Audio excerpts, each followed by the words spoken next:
네, 안녕하세요 여러분. 개발자 서류 첨삭 사례 편이고요. 첫 번째로 소개해드릴 사례는 지금 외국계 기업 소프트웨어 엔지니어신 참치라는 닉네임을 쓰시는 멘티분이세요. 이분은 이전에 중소장비회사에서 재직을 하셨는데 거기서 이직하기도 쉽지 않은 기술 스택들을 많이 다루셨고 뿐만 아니라 거의 월요일부터 주말까지 합쳐서 새벽부터 밤까지 일하는 엄청 워라밸도 안 좋고 근무 환경도 좋지 않은 곳에서 근무를 하셨었어요. 이분의 이야기는 제가 수업 노트에 인터뷰 링크를 담겨둘 테니까 한번 보시면은 이력서 첨삭 내용을 보시면서 조금 더 와닿으실 거예요. 먼저 본격적으로 이력서를 보기 전에 프리뷰를 먼저 하자면 이분은 산업기술대학교를 다니시다가 자퇴를 하셨고 군대를 다녀오신 후에 PC 정비 기사로 단연간 재직을 하셨어요. 개발을 전혀 하지 않는 PC 수리 등을 하는 업무들을 하셨었고 너무 낮은 처우랑 근무 환경 때문에 방통대학교를 졸업을 하시고 국비학원을 수료하십니다. 그래서 아까 말씀드렸던 중소장비회사에 취업을 하시고요. 말씀드렸듯 거기서 연봉 3천만 원대를 받는 데에 반해서 매일 아침부터 밤까지 주말까지 포함해서 근무를 하고 중국 출장을 가기 일쑤였고 이런 환경 때문에 이직 준비를 많이 못하신 상태에서 저를 찾아오셨습니다. 결과적으로 지금 외국계 기업을 가셔서 근무 시간은 거의 한 4분의 1로 줄어드시고 연봉은 2배 가까이 오른 좀 성공적으로 이직을 하신 사례인데 처음에 저한테 이력서를 주시면서 상담을 하실 때 자존감이 엄청 낮으셨어요. 회사에서 이직을 해도 똑같다 싶은 가스라이팅도 많이 당하셨고 서류 탈락을 많이 하셨었거든요.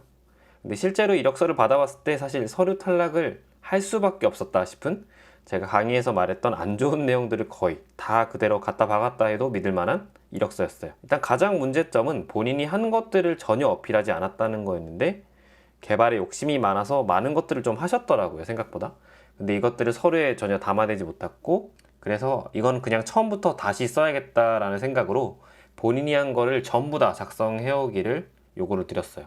그래서 결과적으로 그것 기반으로 어필 포인트도 바꾸고 조금 더 요약 정리를 해서 유명 스타트업도 합격을 하시고 본인이 기존에 근무하던 업계에서 현재 1위인 미국계 기업에 합격을 하셔서 좋은 생활을 하고 계십니다. 자, 어필 방향을 어떻게 바꿨냐를 먼저 생각을 해보면 처음에는 C++로 비전 프로젝트로 오픈CV를 사용하는 단기 프로젝트가 많았고 MFC 사용 경험이 많았어요. 사실 이런 단기 프로젝트 위주의 경험은 경력직에게 요구되는 바가 아니죠.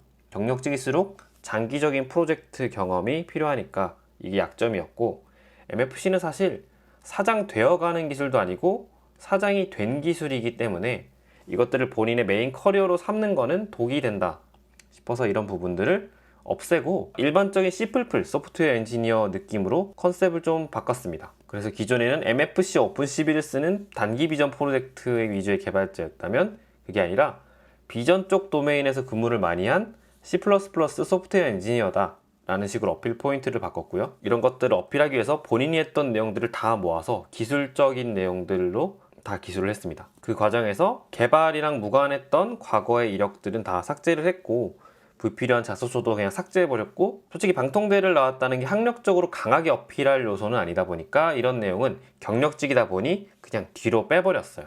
그래서 어떤 식으로 수정을 했는지를 직접 이력서를 보면서 설명을 드리겠습니다. 자, 먼저 제목부터 봐도 숨이 턱턱 막히는데 자, 다양한 경험을 가진 이거는 이제 뒤에 근거가 별로 없었어요. 이 이력서에서는. 그래서 잘못된 표현이었다.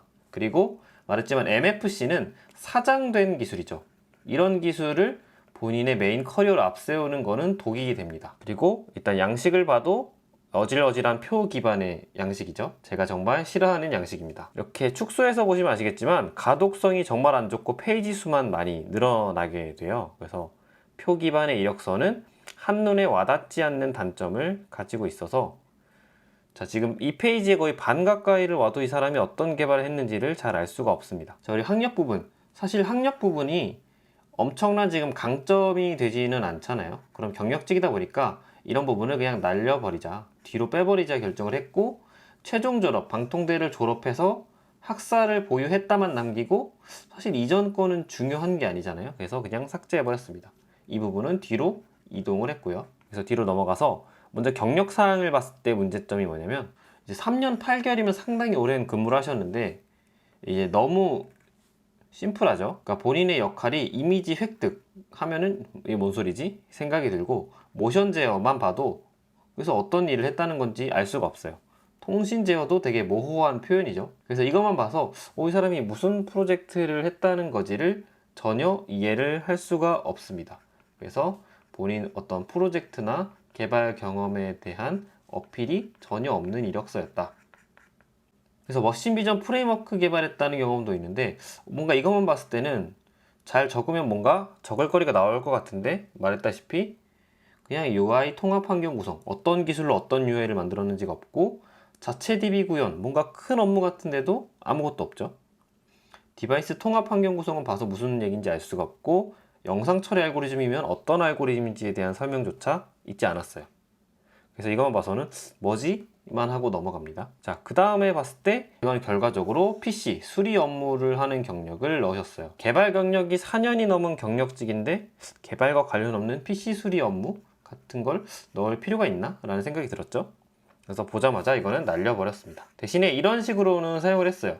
중간에 방통대와 국비교육 과정을 거쳐서 개발자로 전환을 했었으니까 면접장에 가시거든 과거에 이런 경험들을 통해서 개발 쪽으로 욕심이 생겨서 새롭게 도전을 했다라는 스토리 정도로만 쓰시고 이력서에선 날려버렸습니다. 자, 그 다음 교육사항.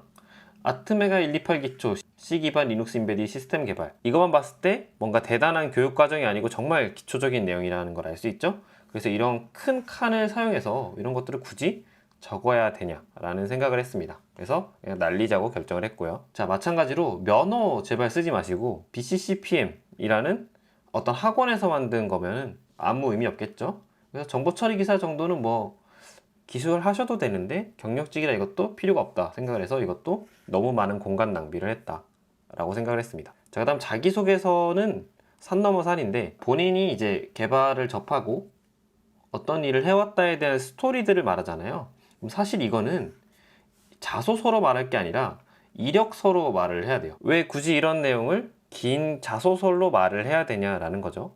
본인이 어떤 일을 했는지는 앞에 생략되었던 기술 이력으로 말을 할 수 있는 거니까 이런 내용은 필요하지가 않다.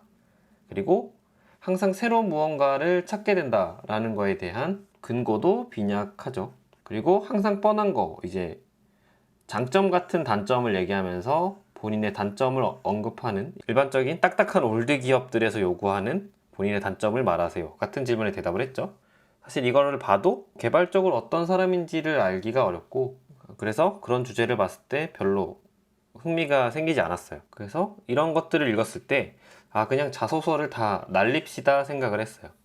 그냥 업무적인 어필만 해도 충분하다고 생각을 했거든요. 특히 이제 지원 동기도 이런 내용들보다 기업의 잡 디스크립션에 나와 있는 요구사항들을 보면서 내가 이런 것들은 충족을 하고 이런 부분은 가서 배울 수 있겠다라는 기술적인 내용을 바라는데 그냥 그 회사의 분야만 가지고 내가 이 분야 좋아해 시계 어필을 하고 있죠. 그래서 이런 부분도 그냥 날리자고 결정을 했어요.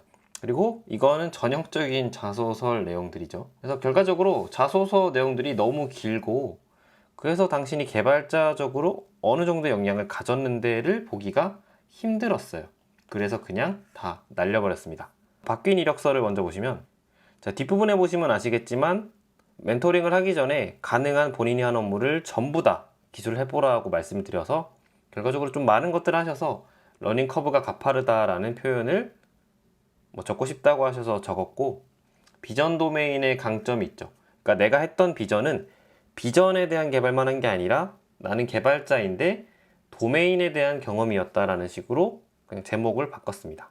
그리고 본인의 기술을 가장 첫 페이지에 이렇게 요약 정리를 해드렸고 그 중에 가장 메인이 되는 거는 바로 C++ 프로그래밍이 맨 앞에 나와 있어요. 기존에 보통 자기가 머신 비전과 MFC가 나의 메인 스킬이라고 주장을 했지만 이건 시장 가치도 없고 본인 폭만 줄이는 거라 했죠. 본인은 C++ 엔지니어인 거고 그 안에 머신 비전과 MFC 같은 기술도 포함은 되어 있다라고 주장을 하는 겁니다. 그래서 C++를 전방 배치하고 C++로 뭘 했는지를 좀 자세히 적용을 했어요. 오픈해피 심드 적용, 그리고 많은 프로덕트에서 사용하는 모던 C++형 템플릿에 대한 이해가 있다라고 말씀을 드렸고 이 부분은 이제 질문이 들어오기 좋은 케이스이기 때문에 이 부분에 대해서는 이 키워드로 면접 자주 나오는 질문들을 다 찾아서 준비하고 가시라고 말씀을 드렸어요. 그래서 어떤 통신을 구현했고 멀티스레딩에 대한 이해가 있고 성능 프로파일링을 할 줄 안다 라는 것들 어필을 했어요. 이런 것들은 범용적으로 C++ 프로덕트를 개발할 때 사용될 수 있는 것들이기 때문에 이런 것들을 끄집어내서 앞에 전방 배치를 했고, 본인이 영상 처리 분야에 종사를 했기 때문에 이런 비전 관련 경험들을 가지고 있다라는 것을 다시 한번 정리를 했습니다.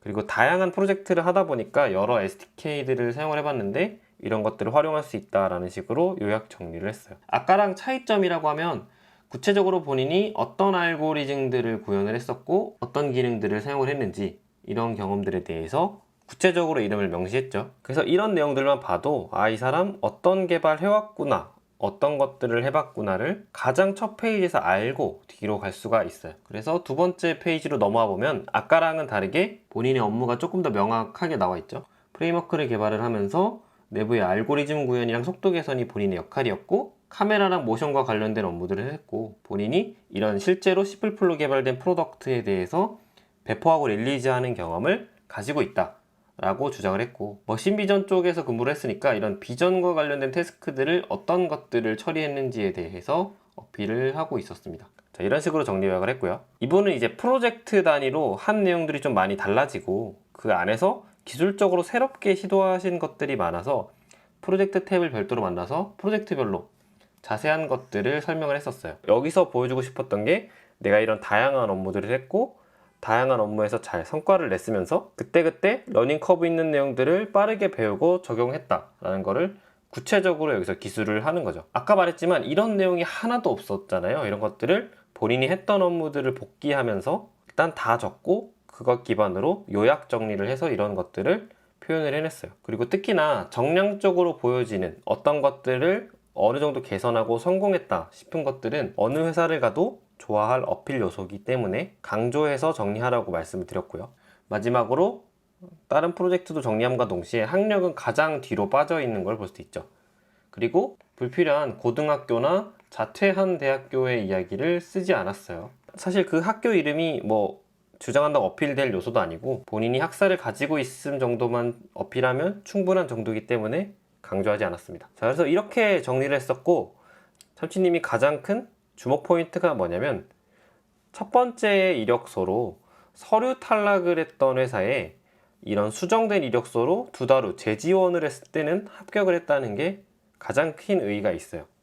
그 말은 뭐냐면 똑같은 사람이어도 서류를 어떻게 작성하냐에 따라서 이 결과는 뒤집힐 수 있다는 것을 말씀을 드리는 거죠. 자, 그래서 이걸로 참치님의 사례를 정리를 하고 제가 수업 노트에 참치님 인터뷰를 링크를 걸어둘 테니까 한번 꼭 확인을 해보아 주세요. 자, 그러면 다음 영상에서 만나겠습니다.